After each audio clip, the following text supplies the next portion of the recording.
ကဲအားလုံးမင်္ဂလာပါဒီနေ့အကိုချုပ်ထားတဲ့အင်ကြီးပုံလေးကိုဘတ်တန်လေးပြပြပေးသွားမှာဖြစ်ပါတယ်အခုဒီမှာဆိုလို့ရှိရင်အကိုက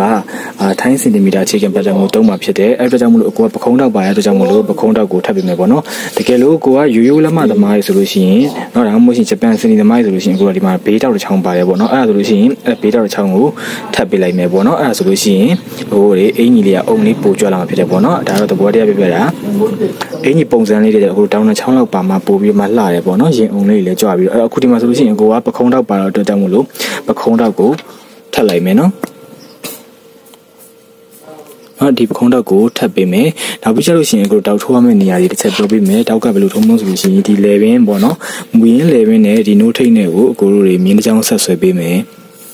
ပြီးရင်ဒီအတွင်းလေးကို2စင်တီဝင်မယ်စင်တီနဲ့ဆိုရင်လက်မနဲ့ဆိုရင်6စိတ်ဝင်မယ်နော်ဝင်ပြီးတော့မှဒီမှာနောက်ထပ်လေပင်တောက်တစ်ချောင်းထိုးပေးမယ်ဒါကလေပင်ပြဲတဲ့အင်ကြီးဆိုလို့ရှိရင်ပုံမှန်တိုင်းပဲဒီလောက်ထိုးပေးတယ်ဆိုလို့ရှိရင်ရပြီပေါ့နော်အဲဆိုလို့ရှိရင်ဟုတ်ပြီတောက်တွေကတော့အကိုထိုးပြီးသွားပြီးပြီးတော့ဆိုရှင်အကိုဒီမှာတောက်တွေကိုထပ်လိုက်တော့မယ်နော်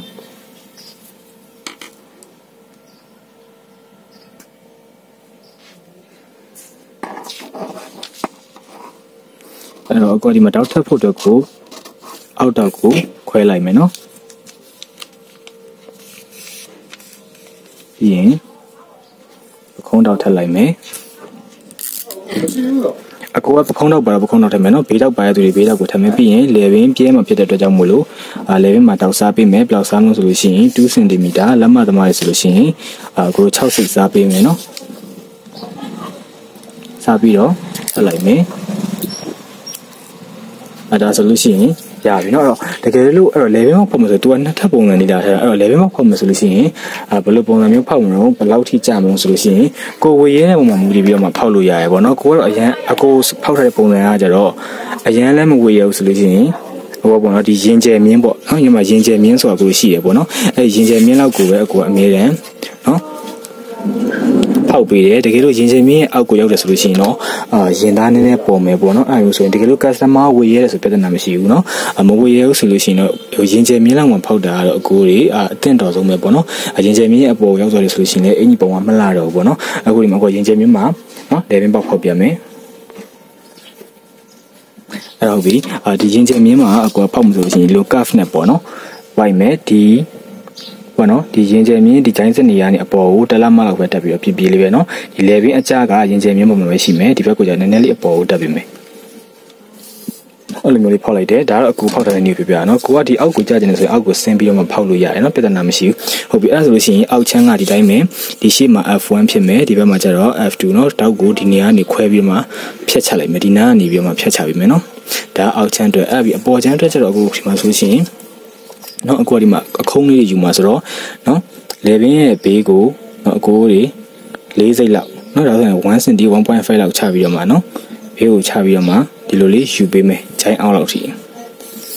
နော်ဒါတော့ပုံတည်မရှိပါဘူးနော်ကိုလေပင်ကတ်ချရဆိုလို့ရှိရင်လေပင်ကြီးမှာအခက်ကလေးတွေလာထောင်းနေမှာဆိုလို့ကိုလေပင်ဘေးကိုငွေရင်းလေပင်တဲ့ဘေးကိုနည်းနည်းလေးပဲချရရနော်4စိတ်တောင်းမို့လဲတက်လက်မှပကိုးဆင်းပြီးလို့ချလို့ရရနော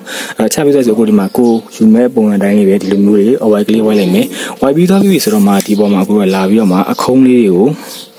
နော်စောက်ဝိုင်းချင်အခုံးလေးတွေကိုကိုယ့်ဘာသာကိုဆွဲပေးရမယ်ဒီလိုမျိုးနော်အခုဒါကတော့အကိုကပတ်တန်ကတိတိလေးပြတာမို့လို့လက်နဲ့ဆွဲလိုက်တာเนาะတကယ်လို့ပတ်တန်မှာဆိုလို့ရှိရင်ကြတော့ကိုယ့်ဘာသာကိုအဆင်ပြေတဲ့အကိုတို့တောက်ချုံပဲဖြစ်ဖြစ်စောက်ဝိုင်းပဲဖြစ်ဖြစ်ဒါမှမဟုတ်လို့ရှိရင်လည်းကိုယ့်စီမှာရှိရပေါ့เนาะဘူးကွန်တို့ဘာလို့တခုခုပေါ့နော်အဝိုင်းပုံစံဖြစ်တဲ့ဟာမျိုးတခုခုနဲ့ဆွဲပေးတယ်ဆိုလို့ရှိရင်ရပြီเนาะအဲ့ပြီးလို့ရှိရင်သူကဟိုတောက်ကလေးစားပြီးမယ်ဒီမှာပခုံးမှာဆိုလို့ရှိရင်ဒီကနေအောက်ကိုဘယ်လောက်ဆင်းမလို့ဆိုလို့ရှိရင် 0.5 လောက်ပေါ့နော်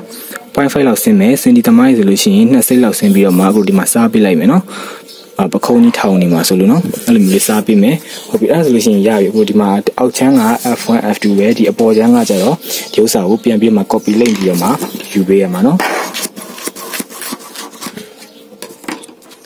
အခုဒီမှာကိုကလက်ဖောင်းတက်မှာဖြစ်တဲ့အတွက်ကြောင့်မလို့လက်ဖောင်းတက်မှာဆိုရင်အများနဲ့ပခုံးကနေအတွင်းထဲကိုလက်မသမားတွေဆို4စိတ်ဝင်မယ်စင်တီသမားတွေဆိုလို့ရှိရင်1စင်တီဝင်ပြီးတော့မှအများနဲ့စားပေးရမယ်เนาะဒါကလက်ဖောင်းတက်မှာဆိုလို့ရှိရင်လုံနေကြနီးစနစ်တွေတိုင်းပဲเนาะ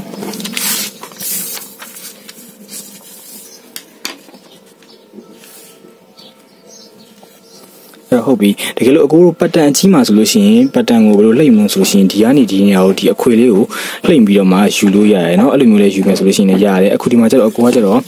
့ဒီဟာလေးရအဝိုင်းလေးရလှိမ့်ရခန့်နေမှာဆိုလို့ပေါ့နော်အပေါ်ဟာကိုပတ်တန်ကိုလှိမ့်မယူတော့ဘဲနဲ့အောက်ချမ်းကိုပဲပတ်တန်ကိုလှိမ့်ပြီးတော့ယူပြလိုက်မယ်နော်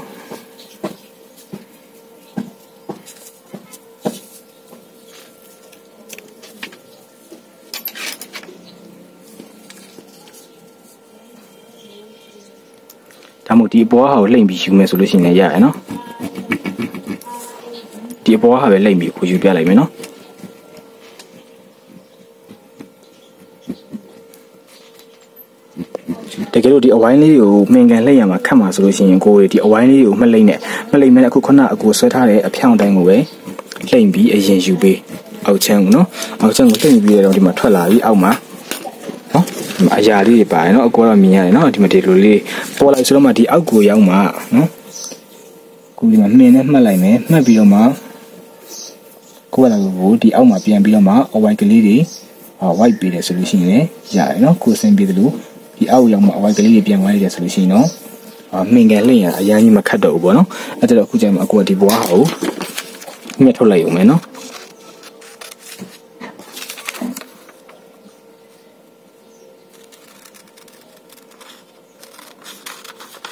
ညက်တဲ့အခါမှာဒီအဝိုက်ကလေးတိုင်းကွက်တိညက်ချင်တဲ့ညက်ပေါ့နော်ဒါကြလို့ကိုကချုပ်စာခြံပြီးတော့မှညက်မှာဆိုလို့ရှိရင်လည်းဒီလိုမျိုးအတန်းလိုက်ညက်ရလေရတယ်နော်ဟိုအင်ကြီးချုပ်တဲ့အခါကျလို့ရှိရင်တော့တစ်စိမ့်လောက်ပဲခြံပြီးတော့အခုံးလေးတိုင်းညက်ပေးရမှာနော်အခုတော့ပတ်တန်မှာတော့ကိုကတကယ်လို့အဝိုက်ကလေးတိုင်းမညက်ချင်ဘူးဆိုလို့ရှိရင်လည်း၄စိမ့်လောက်ခြံပြီးတော့မှညက်ခဲလေရတယ်နော်အတိုင်းပိတ်စပေါ်ကိုတင်ညက်ပြီးလို့ရှိရင်နော်ဟိုထုတ်တဲ့အခါကျလို့ရှိရင်တော့ဒီတိုင်းအခုံးလိုက်ကလေးချုပ်ခဲ့မယ်ချုပ်ခဲ့ပြီးတော့ဒီနေရာမလေးတွေကိုနော်တစ်စိမ့်စာလောက်ပဲကက်ကြီးနဲ့ညှက်ထုတ်လိုက်ပြီးတော့မှဒီအချိုင်လေးတွေကိုကက်ကြီးတစ်ချက်စီတောက်မယ်နော်တောက်ပြီးတော့မှဆွဲလှန်ပြီးတော့မှပြောင်းပြန်လှန်ပြီးတော့မှအခုဒီဘူးလေးနဲ့ထိုးပေးရမှာနော်ဒီမှာဒါအောက်ချမ်းကကြတော့ဒီပုံစံတိုင်းလေးပဲနော်ညှက်ပြရလိုက်တော့မယ်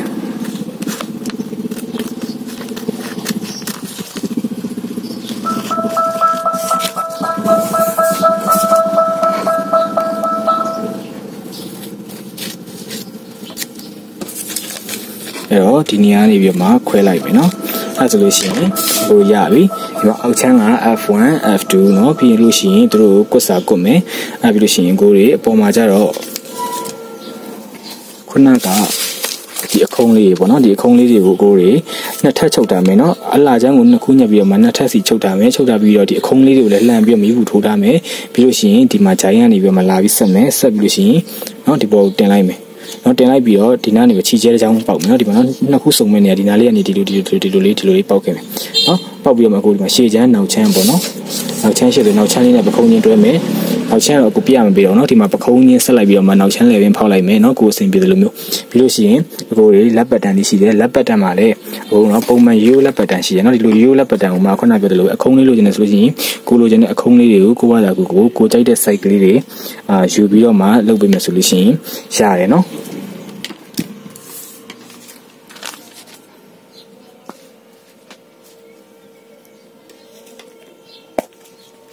အဲ့တော့ဒီမှာအခုတခုပြပြပေးမယ်တကယ်လို့အခုံးလေးတွေလုပ်တဲ့အခါကျလို့ရှိရင်လေပတ်တန်အကြီးမှာပေါ့နော်အင်ကြီးပတ်တန်အကြီးမှာဒီလိုလုပ်တော့ဆိုရှင်ဒီလိုမျိုးဆွဲချလိုက်တယ်ကိုတို့ဂျိုင်းခုနကနော်ဒီနေရာနော်ဒီလိုမျိုးဆွဲချပြီးတော့မှကိုကတကယ်လို့ဆက်ဝိုင်းရှိရင်ဆက်ဝိုင်းနဲ့လုပ်နော်ဆက်ဝိုင်းမရှိဘူးဆိုကိုတောက်ချွန်နဲ့လုပ်လဲရရနော်တကယ်လို့တောက်ချွန်မရှိရင်ဒီမှာအကိုဆိုမျိုးဘူးလေးရှိတယ်နော်ဘူးဖုံးလေးတစ်ခုခုပေါ့အဆင်ပြေတဲ့ဟာပေါ့ဒါတော့လွယ်လင်းတစ်ခုပြောပြရနော်အရန်ကြီးတောက်ချွန်နေပါရှာခန့်တယ်ဘူးဖုံးကဒီမှာနေရာလေးနော်ဒီလိုတက်ဝက်ကြီးထွက်เสียမလို့နော်စောက်ဝိုင်းကိုဒီလိုတက်ဝက်ကြီးအကြီးကြီးထွက်เสียမလို့ဒီလိုမျိုး